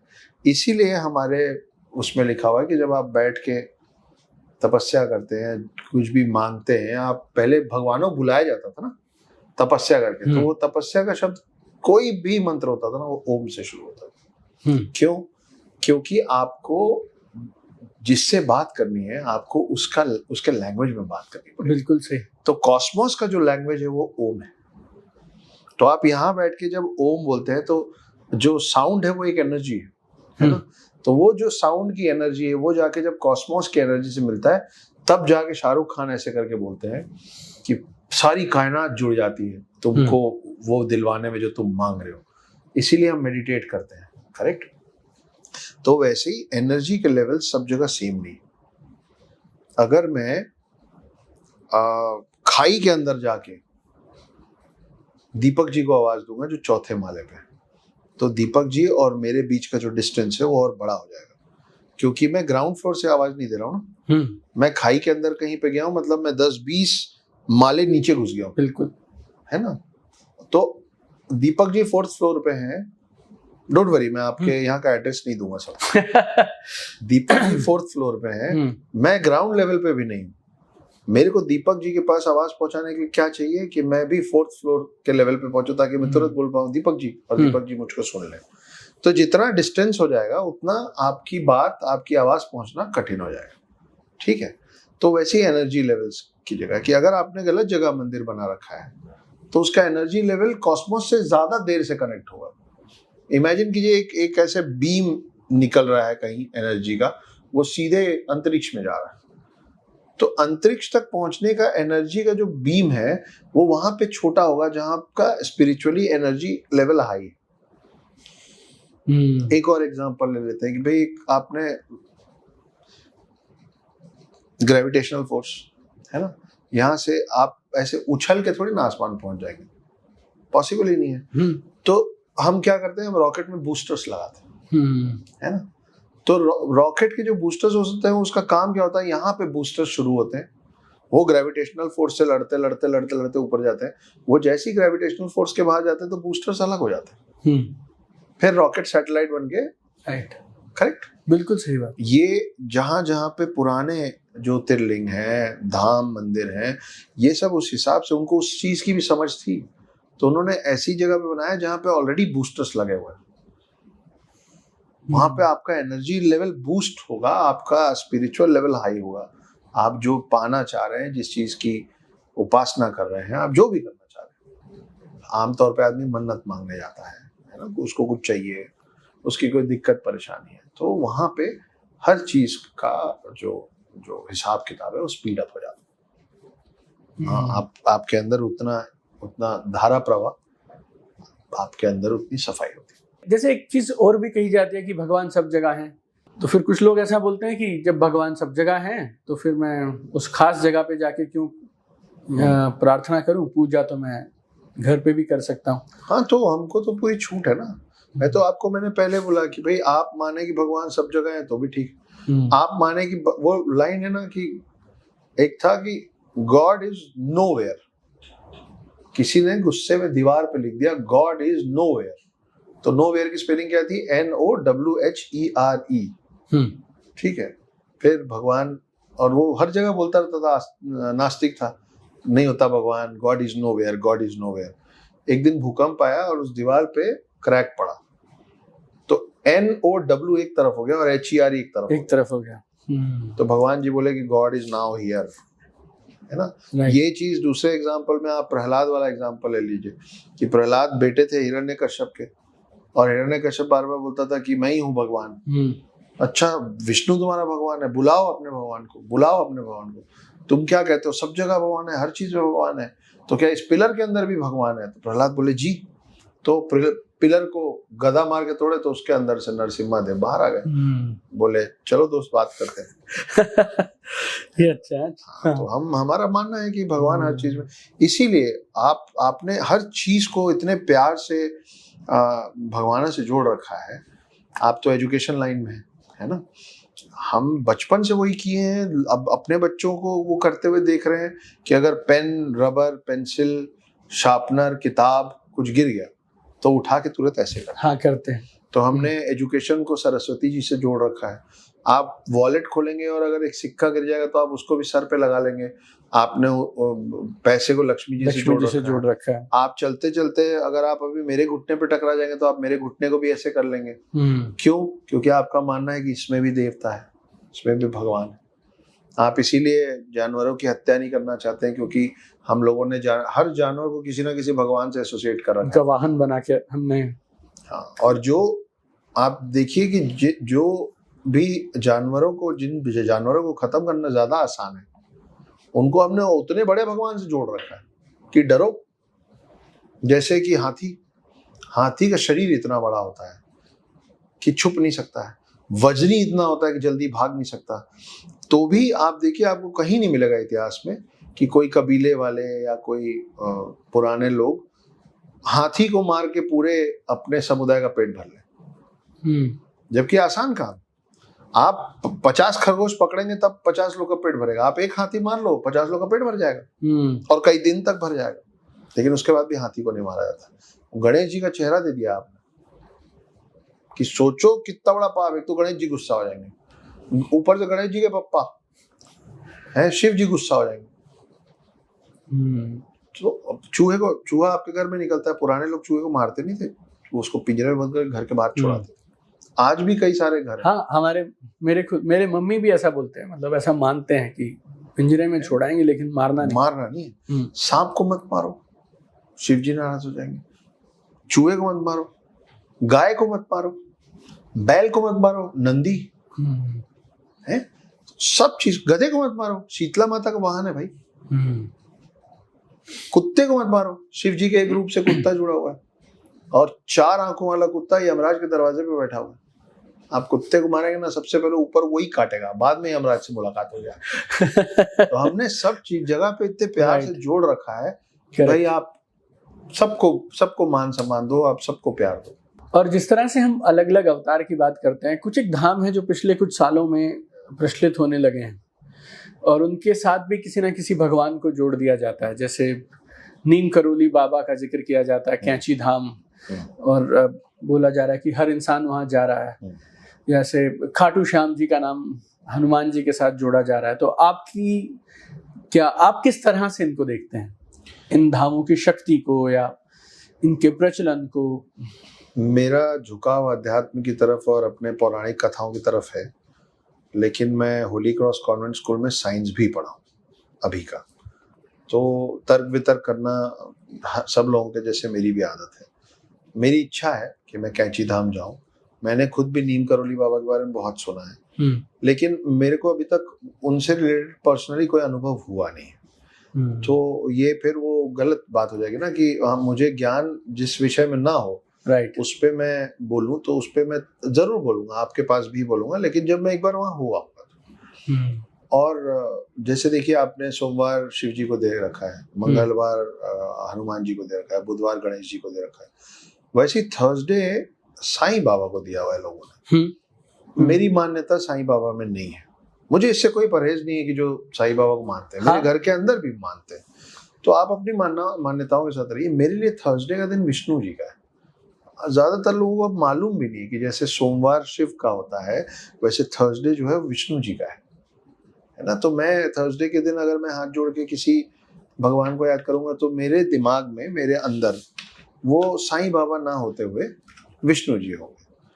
तो वैसे ही है कि भाई अभी जो जिसको आप देखें तो देवता, ना देखें तो पत्थर।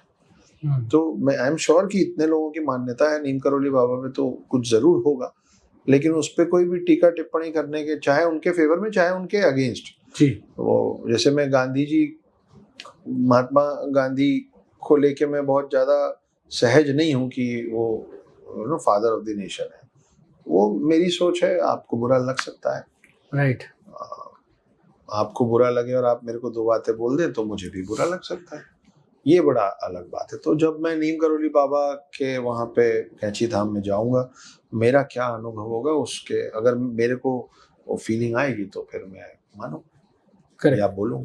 और आखिरी सवाल आज के हमारे इस एपिसोड के लिए कि जैसे अलग अलग स्थानों में अलग अलग शक्ति है, जैसे 4 धाम है या ज्योतिर्लिंग है, उसकी हमने बात की, एनर्जी की बात की कि वो एक बूस्टर जैसे होता है ना, वैसी बात की हमने। वैसे ही कुछ हमारे रिचुअल्स भी आपको लगता है हिंदुत्व में कुछ ऐसे रिचुअल्स हैं कि कोई फास्टिंग पे मानता है, कोई खास दिनों को मानता है कि पूर्णमासी ऐसे और एकादशी ऐसे कोई रिचुअल है ऐसा, या कोई दिन ऐसा हो जिसको आप बहुत मानते हो और जिसमें आपका अनुभव रहा हो कि जिस तरह से स्थान में एनर्जी होती है, वैसे ही कुछ रिचुअल्स हैं इस तरह के जो हमारी एनर्जी को ऊपर मिलाने में और मदद कर सकते हैं? जी, मैं सिर्फ एक रिचुअल को मानता हूँ, और वो है कि मैं जितने भी समय अपने माता पिता के पास उनके घर पे रह पाता हूँ, मैं सवेरे उठ के उन दोनों का पाँव जरूर छूता हूँ, अपने दोनों हाथ से उनका दोनों पाँव छूता हूँ।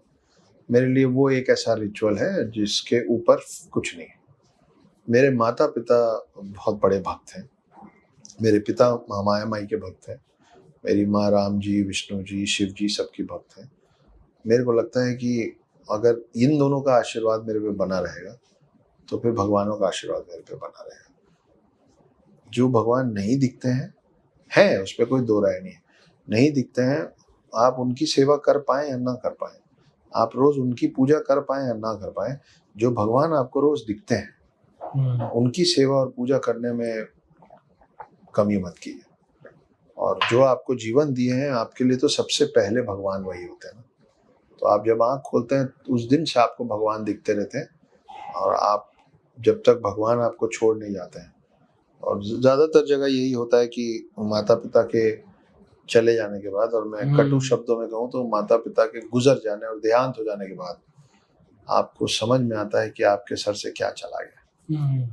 तो जब तक वो हैं, वो जैसे भी हैं, अच्छे हैं, बुरे हैं, अमीर हैं, गरीब हैं, आपको वक्त अब जब चाहिए था तो ज़्यादा दिए, कम दिए, आपको कभी मारे नहीं इसलिए आप बिगड़ गए, आपको बहुत मार दिए इसलिए आप ढीठ हो गए, है ना, या आपको आपके पसंद की लड़की और लड़के से शादी नहीं करने दिए, जो भी किए, आप उनसे ये चीज नहीं छीन सकते हैं कि आप इस दुनिया में हैं उनकी वजह से। बिल्कुल सही बात है ना, उससे ऊपर कुछ नहीं है। आपके शरीर का हर अंग बहुत जरूरी है, लेकिन आपके शरीर में एक ऐसा पार्ट है जिसके बिना भी आपका काम चल सकता था, वो है आपके दोनों आंखों के ऊपर पलकें। पलकें नहीं होती तो भी चल जाता काम। भगवान ने दोनों आंख, पहले तो दो आंख इसलिए बनाए ताकि एक आंख से आप माता को, दूसरी आंख से आप पिता को देख पाए, और उसके ऊपर पलकें इसलिए दिए कि एक पलक पे अपनी माँ को और दूसरे पलक पे अपने पिता को बिठा सके।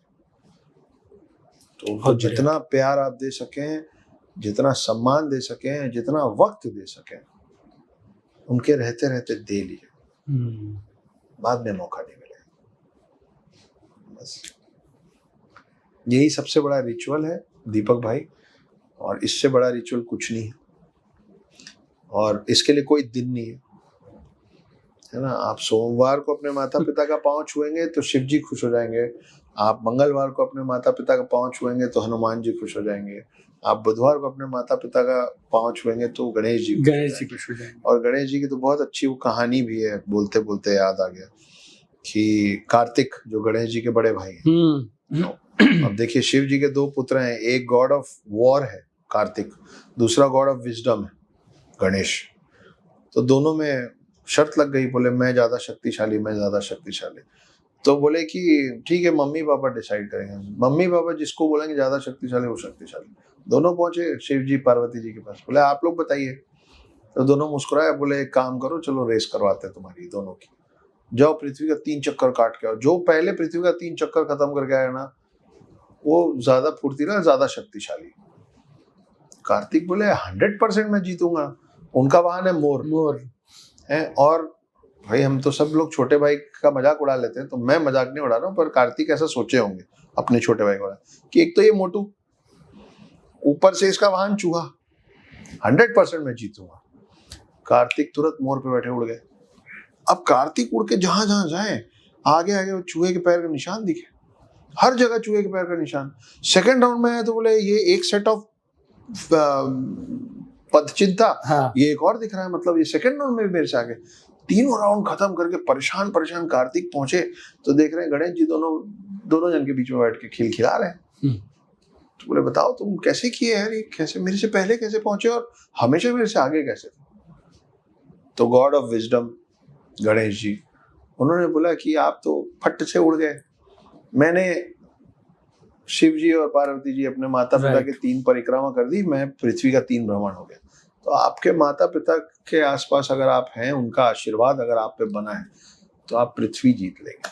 हम जनरली हमारे हर एपिसोड में ना एक मैसेज पूछते हैं कि आप एक मैसेज क्या देना चाहेंगे, और आपने इस सवाल के जवाब में जो ये रिचुअल बताया है, मेरे ख्याल से इससे अच्छा मैसेज हमारी ऑडियंस के लिए या किसी के लिए भी नहीं हो सकता। एक और प्यारा सा मैसेज है, आपके दर्शकों में बहुत सारे यंगस्टर्स होंगे जो या तो कॉर्पोरेट कल्चर में होंगे या कॉर्पोरेट कल्चर में आगे पीछे जाने की तैयारी कर रहे होंगे। बिल्कुल, you agree to that? Yes. हमारा कल्चर ये नहीं है कि जब आप किसी कॉर्पोरेट ऑफिस में जुड़े तो आप अपने बॉस को उसके नाम से बुलाएं, या जस्ट बिकॉज आप कलीग हैं आप ये भूल जाएं कि वो उम्र में और तजुर्बे में बड़ा है आपसे, इस पृथ्वी में आपके पहले आया है, जीवन में आपका सीनियर है ना। तो हमारे कल्चर में ये बताया गया है कि अगर आप बड़ों को इज्जत देंगे, बड़ों को मान देंगे तो बड़ों से प्यार मिलेगा, और छोटों को प्यार देंगे तो छोटों से इज्जत मिलेगी। तो अगर आप अपने कहीं भी हो, it is not about your corporate culture, it is about who you are. You belong from this land and there's a rule, there's a culture to this land. Please don't forget it. दिल की गहराइयों से बहुत सारा धन्यवाद आपके wisdom भरी इन सब बातों के लिए, और बहुत सारी चीज़ें हमारे लिए भी नहीं थी जो आपने कह दी, और बहुत सारी चीज़ें ऐसी थी जो हम शायद भूलते जा रहे थे, उन पे आपने दोबारा से रोशनी डाल दी। तो दिल की गहराइयों से हम सब की तरफ से बहुत सारा धन्यवाद। तो ये थे हमारे साथ मेरे दोस्त, मेरे भाई अक्षत गुप्ता, और जैसा कि मैंने आपसे आज के इस एपिसोड की स्टार्टिंग में कहा था कि बहुत सारी चीज़ें आप नई जानेंगे आज के इस एपिसोड में, तो मुझे कमेंट में आप ज़रूर ये लिख के बताइएगा कौन सी एक ऐसी चीज़ है जो आज से पहले आप नहीं जानते थे और आज आपको पहली बार पता चली, या फिर कोई ऐसी चीज़ जो आपके दिल को छू गई। एंड जैसा कि मैं हर बार बोलता हूँ, I have one dream my friends, I want to see you at the top. चमकते रहिए, आसमान की ऊंचाइयाँ छू लीजिए और आपसे मिलेंगे अगले शुक्रवार को अगले एपिसोड में।